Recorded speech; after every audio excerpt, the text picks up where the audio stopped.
in the fam. All in the fam. Come on.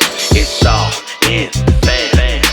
All in the fam. Come on. Now get your hands up. Now get your hands up. Now get your hands up. Now get your hands up. It's all in the fam. What is up, everyone? Welcome to another episode of Fam Fridays. I'm Brianna Cherie, host of All in the Fam, the certified fresh, all-inclusive, unfiltered podcast. Now, season 2 has already aired. The first 2 episodes have been posted to Spotify and Apple Podcasts. So make sure you hit the link in the bio to go follow on whichever platform you use to listen to podcasts, and rate. Make sure you rate us and follow us. Also, in the link in the bio is our YouTube channel. And our YouTube channel has all the podcast episodes as well as all of the previous 7 episodes of Fam Friday. So make sure you subscribe to the YouTube and like and comment about what you think about the content under all the videos. As well, on YouTube, we have video segments. So we have 2 video segments posted to YouTube. The first one is a letter to my 14-year-old self. It's a little animated video. And then we also have a short video with a spoken word poem by good friend Chris Stafka talking about effective communication. So make sure you go check out those 2 videos and subscribe. Now, today's episode is the 8th episode. Cannot believe we've been doing this for 8 weeks straight. This is amazing. And we still have so many more weeks to go and many guests to come. Now, today in America is tense. It's always tense, and especially racially. So, what better way to use this platform to come together? And I think it is a great time in America for a lot of us hyphenated Americans to come together in solidarity and be there for one another. And what I mean by hyphenated Americans, I mean us Black Americans, Mexican Americans, Asian Americans, specifically Vietnamese Americans, Filipino, Italian Americans, you name it. It's really important for us to come together, as well as our white allies as well, to build unity in this country. It's a lot of racism, a lot of toxicity. And I want to shed light on the importance of interracial friendships, and as well as the different experiences that, other minorities have in this country. A lot of these episodes we've been talking about the Black experience. I think it will be awesome to be talking about the Asian experience, specifically the Vietnamese American experience in this country. Now, what better way to have this discussion is with my good friend, Dan Lee. We're going to be talking about, again, the importance of interracial friendships and his experience being a hyphenated American in this country today. And also just being a good friend. Honestly, Dan Lee is one of the most humble, most genuine guys you will ever meet. We don't talk all the time, but when we do, no time has passed. That's how cool this cat is. So without further ado, I'm going to add him to the live and we'll get this discussion going.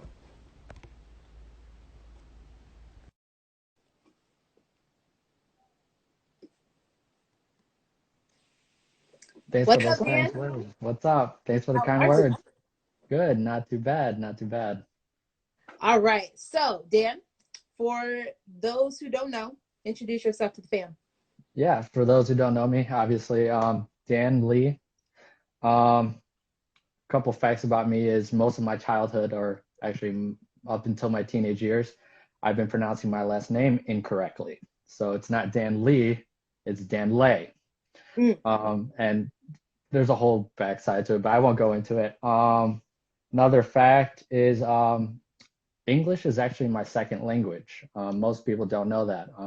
Vietnamese. I didn't know that. Yeah, Vietnamese is the very first language I ever spoke. And I'm proud of it because most of my relatives don't know how to actually speak Vietnamese because they're very Americanized. And last fact, I think, let's go with I've sprained my ankles about 16 times in total. Okay, so it's your ankle. So now, do we call you porcelain because your knees or your ankles? I get it mixed up. Both. I just Both? injure my whole lower body Okay. all the time. Yeah. Got you. For those of you, I was joking with Dan before this live during our prep, and I was like, look, I'm going to butcher the name Vietnamese. I just butchered it right there. I can't say it for the life of me. I pronounce it Vietnamese, like Manese. And I literally just want to, like, speaking of knees, we call Dan porcelain because his knees are just weak on the Yep. basketball court. But I can't talk either because I have arthritis in mine, so it's okay. I'm also porcelain too now. I'm part of the team. But yeah. Yeah, there we go. So now you said English is your second language. Now, I actually don't know this about you. Were you born here or were you born in Vietnam? I was actually born here. A little backstory. I think my parents immigrated around the early 90s, because after everything that happened post Vietnam, Mm-hmm. the whole war scene, they wanted a better life, not just for themselves, but for their future kids. Mm-hmm. Obviously, me, of course, and my siblings. And from then on, obviously, my parents met, then me, yeah. So The whole yeah, birds and the bees and Dan yeah, Lee came. Yep. pretty much, yeah. Awesome. So I like that you touched on, the war. Um, we're definitely going to unpack that because Sure. those of you who do not know, obviously the Vietnam War was in Vietnam. I'm Black American. A lot of Black male soldiers were deployed to Vietnam, and they brought back a whole lot of tension with them between Vietnamese Americans. So we're going to unpack that a little bit later on in the episode. Now, for those who don't know, because there's some ignorant people out there, Dan. There's some Yeah. people who think, oh, if you're Asian, you're all the same. Same as people who think, oh, if you're Black, you're African, all Africans are the same. No. Vietnamese people, Japanese, Chinese, Filipino, Polynesian, Thai, Cambodian, you guys are all different. What are some misconceptions about your ethnicity or stereotypes that, one, you don't like, and two, that people just always misinterpret? Yeah, and I think you hit on one of them, is that we look alike. Just because we may look a certain way, we may have these squinty eyes that people love to point out. It's that just because it's not apparent to you or to someone else's viewpoint doesn't mean that we are the same. Right. Obviously, we're different races, Vietnamese, Chinese, Japanese, all of them. That really gets to me because when someone comes up to me and asks, "Are you Chinese?" I'm like, "Is that the only Asian country that you know of? Is there? Mm-hmm. If not, why don't you just ask me specifically what type of Asian are you? What Asian ethnicity are you?" Right. So that kind of irks me a little bit. But I mean, over time, it hasn't bothered me all that much. But understanding that there are different Asian countries out there, and going back again, the subtleness may not be apparent to you, but it is to us. We see the Mm-hmm. difference. Just because you don't see it doesn't mean we're all the same. Definitely. Um, and this is kind of like a funny one, but not really. We all don't know Kung Fu. Uh, Okay, uh, I was actually going to bring that up because we got this whole Asian Black dynamic. So I'm like, yeah, yo, we're rush hour right now. right. Yeah, exactly. Chris But Tucker, Jackie I Chan. don't know Kung Fu. I'm Right. sassy like Chris Tucker, but I can't fight like him. I don't think he can even fight in the movie. But I know damn well you don't know some Kung Fu. Yeah, you're right. You're right. Mr. Porcelain over here. I break myself before anything. But yeah, because how so many Asian movies out there that portray these martial artist type people like Jackie Chan, Bruce Lee, Jet Li, Ip Man, and all that. Mm-hmm. Were generally portrayed in a way where we all know these moves, all the martial arts and all that, when in fact a good amount of us really don't know martial arts, and all that. We tend to be, I, I don't know, but we tend to be these math people or Mm-hmm. arty people and all that piano, violin kind of thing. Yeah. But we're trying not to fit in that bubble. There are definitely amazing other Asians that definitely defy those stereotypes. You don't have to automatically be smart at math. Like Right. if you think about it, a lot of people assume just because you're Asian, you are damn well smart or good at math. Mm-hmm. And I'm definitely not that. Right. Definitely not that. I just study a lot. but Right. that's pretty much it. Yeah. Yeah. I feel like, I mean, then there's stereotypes with, Black Americans. Like we can all dance. I have rhythm, but I can't really dance all too well. Yeah. And I feel like being, a minority in this country, we have learned to just grow numb to those generalizations. And Yeah. some of those generalizations, depending on what they are and the context that they're being said, Right. they can be funny. Like we can Yeah. laugh. We can acknowledge, like, oh yeah, I'm Black. Like you know I love watermelon. Okay, cool. Like we'll laugh about that. But it depends on the content, on the context, Right. and if you're using it as an insult or not. Now, I'm Right. not saying, non-minorities, white people, to go around to your minority friends and start saying all these slurs and stereotypical shit. But is the way you're presenting it respectable? Is it out of humor in a way that both parties understand that it's humorous and not hurtful? I feel like, people like you and I in America, we just grown so numb to that, and we kind of have to like put our certain friends in check, and be like, hey, you know what? Can you like cut it out sometimes? Can you like not say these things because you're generalizing a lot of people who are different, Right. Right. Um, so Yeah, yeah, I agree. Yeah. with that being said, what is your experience like in America? Now I know you and I in the suburbs, Yeah. we probably grew up similar, maybe middle class, two-parent home, siblings, go to school, come home, work, college degrees, similar, but I feel like there's certain experiences that are different. Are there certain Sure. experiences of you being Vietnamese American that you experience through your, how old are you, 25? Yeah, just turned 25. Yep. Yes. Um, this is a very good question, because it's not often asked. Because I'm a first generation Vietnamese American here, born and raised. I want to start off first saying I actually didn't start live out in the burbs for a good amount of my childhood. I actually lived near Uptown Mm, for most of my childhood. So back then in early mid 90s, it wasn't the greatest place, but I mean, it was my first home.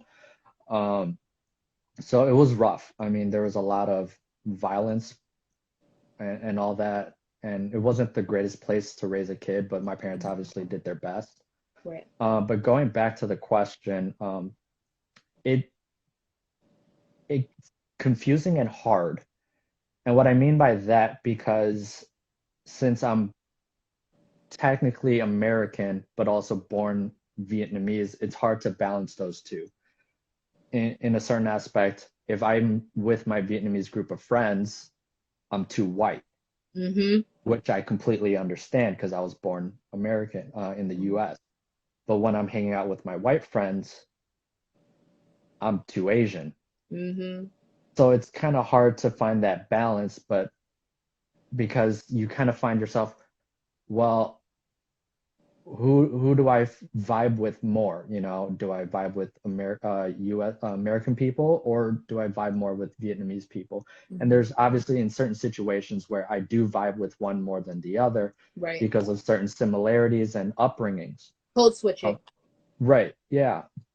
And what was hard is because I lost myself a sense of identity. Um, because my family, Vietnamese people, or I think Asian people in general, are very family oriented Mm-hmm. and school oriented, and and all that. There's some stuff that American people don't necessarily understand. Like when we hang out in a group setting, I'm usually the first one to go home. Yep. And it's not necessarily that I have a curfew, Yeah. but it's out of more of respect for my parents, especially for my mom, because family is an important thing. We got to respect our parents' wishes. Not Mm-hmm. necessarily all the time, but enough where they trust us to really gain their understanding and trust that eventually, as we teach them about American culture, we can ease off of that. Right. So back then, my mom was very overprotective and not necessarily issue a curfew, but gave me some leeway to go out with people to maybe around 10, 11 o'clock and then just go home. I mean, I don't mind that. It's just now I'm getting a lot of heat from the people we hang out with because I'm leaving too early. And I think it's not their fault for, I guess, wanting me to hang out with them, but it's more out of my personal respect for my mother, who's overprotective and does worry about me. Um, no matter the situation in the country, she just wants me home to be safe and sound Right. and asleep in my own bed, you Mhm. know. And I think all parents, especially mothers, want that for their kids, just to come Right. back and sleep their own bed. But it's more apparent in the Asian culture and Vietnamese culture to honor your family's wishes, to just come home and put your parents at ease and just go to sleep Right. and all that. So there's a lot of things that also I personally have to teach my parents about the American culture and all Mm. that. And even then, it's like I don't know all that much. There's a lot of social norms and things that I don't personally know, even till this day, that I can't do. So I'm in a way the middle person, the third party between American culture and Vietnamese culture, but more so um, towards the American culture since I was born and raised Right. here. Nice. I kind of want to unpack briefly what you said about when you're with your white friends, you're too Asian, and when you're with your Asian friends or your Vietnamese family, you're too white.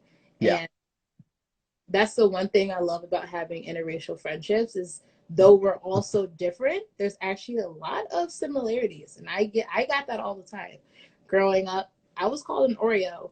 I was Mm. black on the outside, white on the inside, and I just used that as my identity because people labeled me that way. And it wasn't until high school where I got fed up. I'm like, I am who I am because I that's just who I am. Like, Right. don't tell me, a black woman, if I'm black because I Yeah. don't fit your standards of what you think black people are, So that that hurt me and it also pissed me off. So I think the basis of that, being too white for your minority friends or being too, you know, ethnic for your white friends is because of cultural assimilation.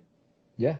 So being in America, we had to assimilate to the culture that's dominant here. And that could be in any country. Like if I were to move to New Zealand, I would probably have to culturally assimilate to that culture because I'm probably too American for them. It's not just assimilation just isn't in this country. If I moved to Nigeria, I'm too American and I would have to, assimilate to their norms, their cultural, societal, experience and stuff like that. Yeah. And we're just so accustomed to, I don't want to say whitewash, but there's certain aspects within American culture that leans more towards what white people do, what white people think is normal.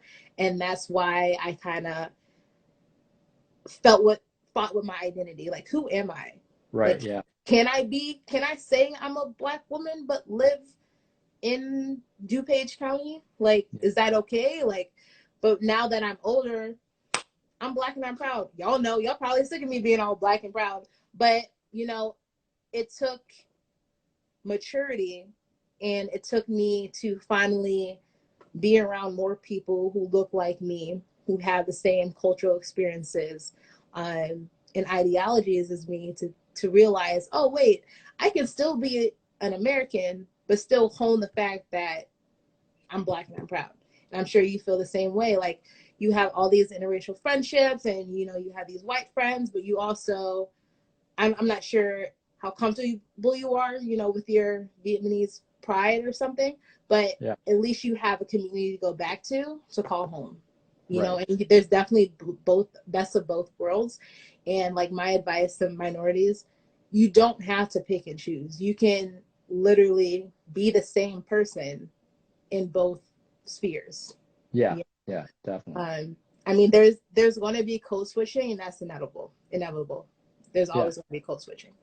So, with that being said, now there is a Netflix movie called The Five Bloods, and it is directed by Spike Lee, one of the most profound Black directors in America. I love all his movies. The Five Bloods is basically about the Black experience within the Vietnam War. And just a little background, many of those who were drafted in the Vietnam War were Black. Now, Black people back then made up roughly around 11-12% of the country's population, but I believe they were well over 40% of the soldiers drafted on the American sides of the Vietnam War. So the fact that these men fought for a country that didn't accept them as citizens when they came back still was, a part of Jim Crow. There was still, societal segregation here and there. The fact that they went to fight a war thinking that they would come back and be deemed as American heroes, was not the case at all. So that's basically like a synopsis of the Vietnam War. Now, in the movie, you see a lot of national tension and ethnic tension between the Black soldiers that the movie is based on and the Vietnamese residents within the movie. So, we aren't too far from the generations of the Vietnam War. Like, your parents literally left probably a couple of decades after the war to come to America. Are your grandparents here, or are they there? My grandmother on my dad's side is here, but all my older generation grandparents are back in Vietnam. Got you. Yes, and then so they probably they lived through it, Yeah. And I've had 3 uncles, and my grandfather fought in the Vietnam War. So when they came back, I'm hearing all these stories. They don't say the nicest things about Vietnamese people, and it's just shocking to me, because here you are and we're friends. You don't think, oh my God, he is Vietnamese, I can't be friends with him. You don't think, oh my God, she's Black, I can't be friends with her. Yeah. We just clicked and became friends. So, like, what is the importance of having interracial friendships based on, especially like between us, based on the history of, Black soldiers fighting against Vietnamese natives? Yeah. Just like you said, I think within our generation, there definitely no issues because we don't think about it at all, like what happened back then. Because we didn't live through it.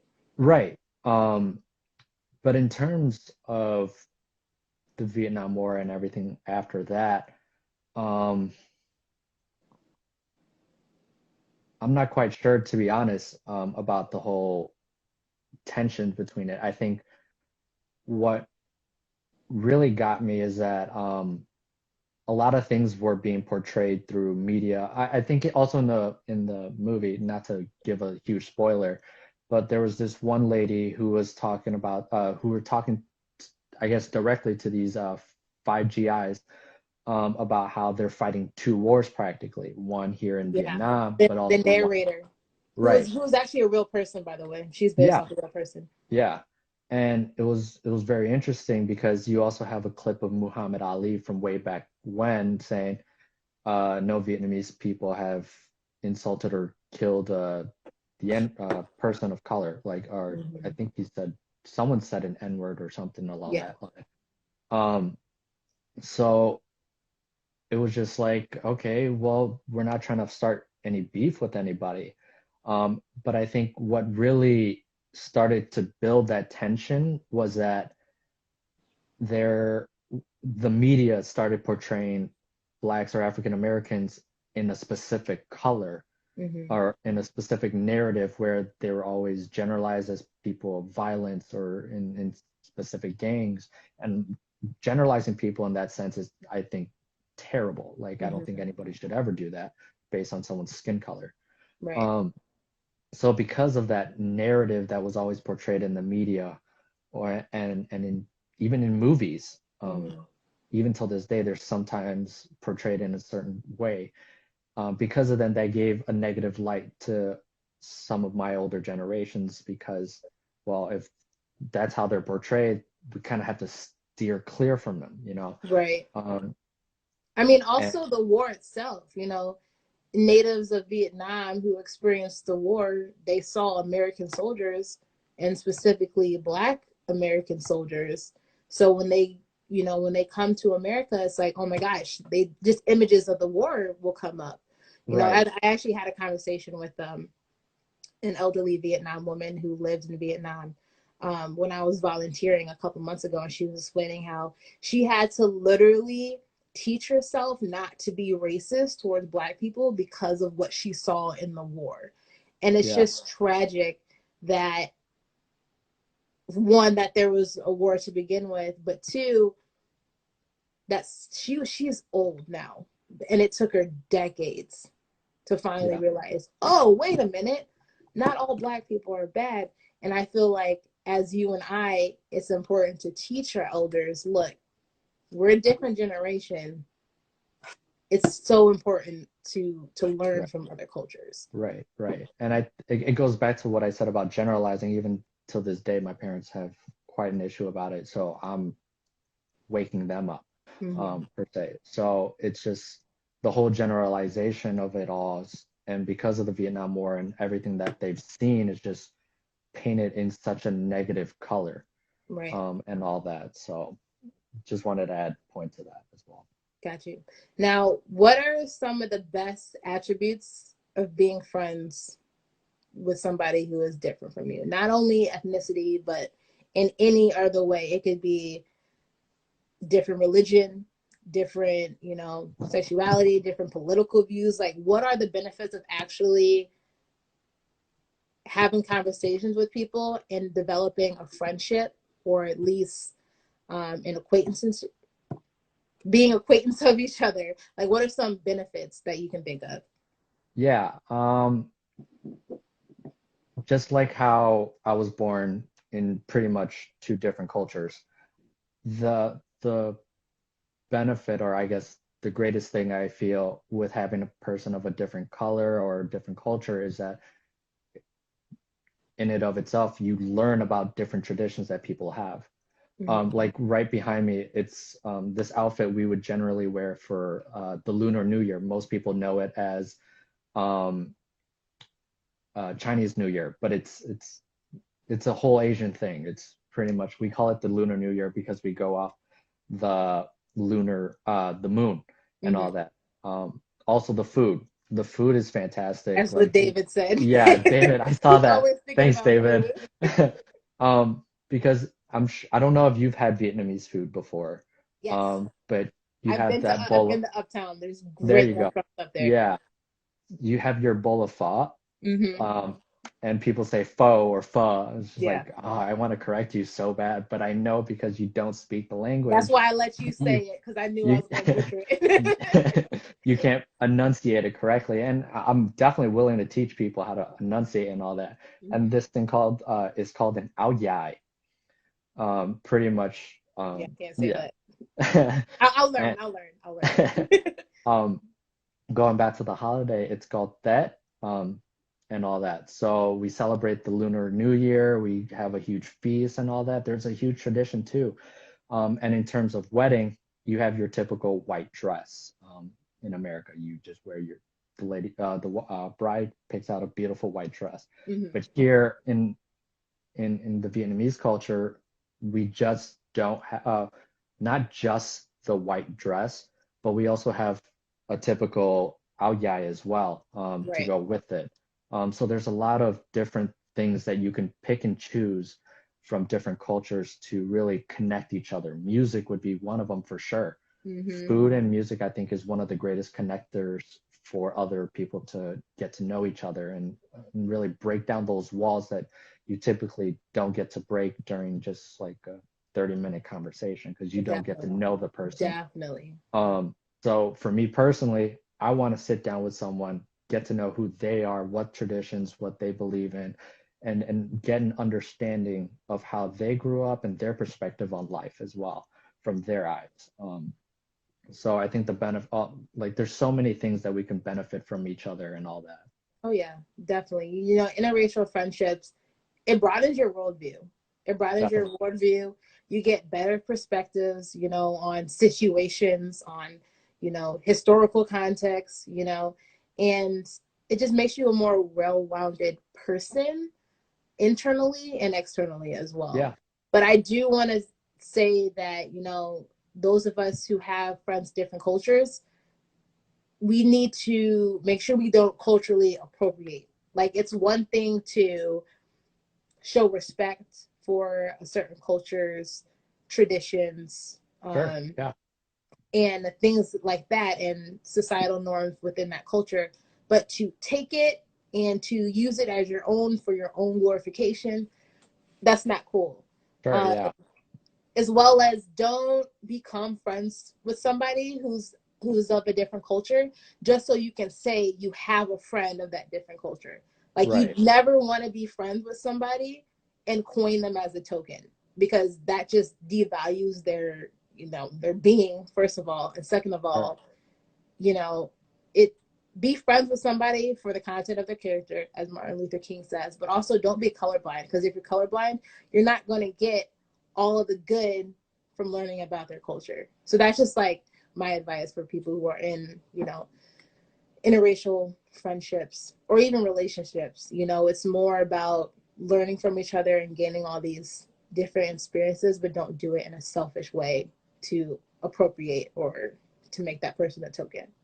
Sure. Yeah. Yeah. And one thing I want to add also is that like, let's say a non-Vietnamese person were to wear this type of outfit, and in the right context, I honestly wouldn't mind it personally, because it shows people are willing to not necessarily appropriate, but to showcase our art, Mm-hmm. our style of clothing and all that. But to mock And it is wrong. right, right, because I think in certain situations, or it's more apparent now, but like certain people are wearing these outfits to like you said earlier, to mock us or to Mm-hmm. make fun of us, and it's just like, why? Right. When is that ever necessary? I think in the situation that you just want to learn and just be part, or to join the culture in its traditional way, Right. I'm all And for it. sometimes these people just don't know, honestly, and it's up to Right. us to kind of just educate them Sure. too. Yeah. But yeah, awesome. Well, Dan, we do have to wrap it up. So I just Yeah. want to say thank you so much for having this conversation. It's good seeing you again. We got to hang out. I want sushi too. Damn, hit a girl up. I had sushi Okay. today for lunch, and I thought about you. That's not a racist joke. Dan loves sushi, y'all. Don't get it I'm twisted. addicted. I'm addicted. Thanks for having me. Yes. All right. I'll see you, fam. All right. See ya. Bye. All right. So I just finished up a conversation with good friend Dan Lee. We basically talked about his experience being a Vietnamese American and how, it's super important to have friends of different cultures. Not only does it broaden your worldview, as David says in the comments, you get better food, you get to learn about different experiences, social norms, and at the end of the day, a lot of people who are different from each other do have a lot of similarities.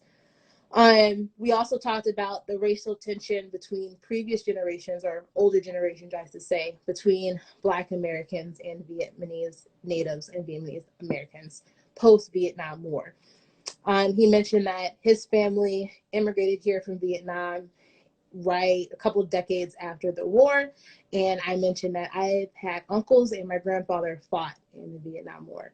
And we discussed the movie The Five Bloods, which is all about the Vietnam War and the Black experience and the tension between the two ethnic groups.